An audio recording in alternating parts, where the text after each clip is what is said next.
panganay, may walang letra. Pero isa sa mahirap na gampanin na kung ikaw ay mahina, tsak na di mo kakayanin. Sapagkat sa'yo sila unang mangangarap, sa'yo sila unang susugal. Ganyan naman di ba? Dahil panganay ka. Napakahirap ang titulong ito dahil sa mundong puno ng gulo, ikaw agad ang pinupuntirya dito.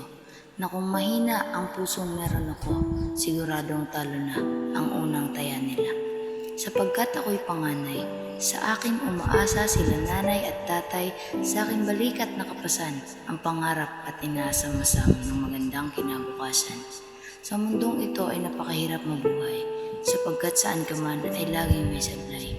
Ganito ka dapat dahil ikaw ay panganay, ganyan dapat dahil ikaw nga ang panganay. Bawal din ba akong sumablay? Sa aking balikat ba dapat nakasalalay? Ako ba ang dapat laging umalalay? Dahil sa ako ang panganay? Hindi sa inaayawan ko ang tungkuling ito, pero pwede bang dahan-dahan lang sa pagturo sa kung ano ang dapat na papel ko? Sapagkat nangihina din ang pusong meron ako. Sa tuwing naiisip ko kung baka mabigo ko kayo. Paano pag nagkasala ako? Paano pag nagkulang ako? Paano pag nadapa ako? Tatanggapin niyo pa ba ang panganay na ito? Mapapatawad niyo kaya ako?